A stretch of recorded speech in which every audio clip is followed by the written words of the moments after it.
ज्यांच्यामुळे लाखो घरांचा उद्धार झाला, दीनदुबळ्यांना जगण्याचा अधिकार मिळाला. कोटी कोटी अभिवादन त्या महामानवाला, कोटी कोटी अभिवादन त्या महामानवाला. सन्माननीय प्रमुख पाहुणे, आदरणीय शिक्षकगण व प्रिय मित्रांनो, आज मी आपल्यासमोर एका महान विभूतीविषयी काही शब्द सांगणार आहे.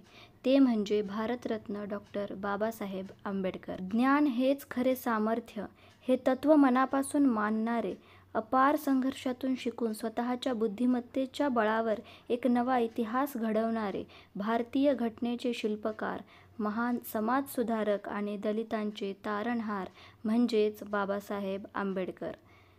बाबासाहेबांचा जन्म 14 एप्रिल 1891 रोजी मध्य प्रदेशातील महू या गावात झाला. त्यांच्या वडिलांचे नाव रामजी मालोजी सपकाळ आणि आईचे नाव भीमाबाई होते.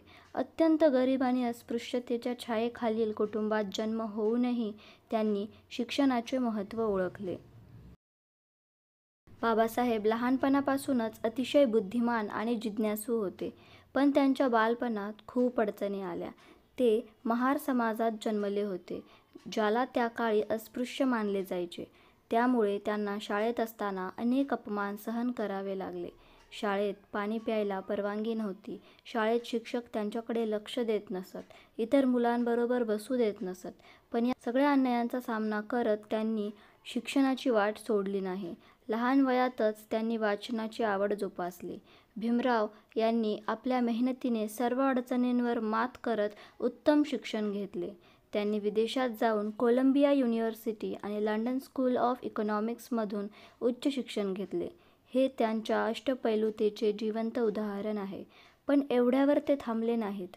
त्यांनी भारतातील अस्पृश्य, शोषित, दलित आणि महिलांसाठी आयुष्यभर लढा दिला. त्यांनी आपल्या संविधानाची रचना केली. ते आजही आपल्या लोकशाहीचा मजबूत पाया आहेत. संविधानात त्यांनी सर्वांसाठी समता, स्वातंत्र्य, बंधुता आणि न्याय या मूल्यांचा समावेश केला. त्यामुळे प्रत्येक नागरिकाला समान हक्क मिळतो, मग तो कुठल्याही जाती-धर्माचा असो. बाबासाहेब म्हणायचे, माणूस जन्माने नाही तर कर्माने महान होतो. त्यांचे जीवन संघर्षमय होते, पण त्याच संघर्षातून ते मोठे झाले आणि पुढे जाऊन भारताच्या इतिहासात भारतरत्न म्हणून ओळखले गेले. त्यांनी बुद्ध धर्माचा स्वीकार करून संपूर्ण समाजाला नवचैतन्य दिले.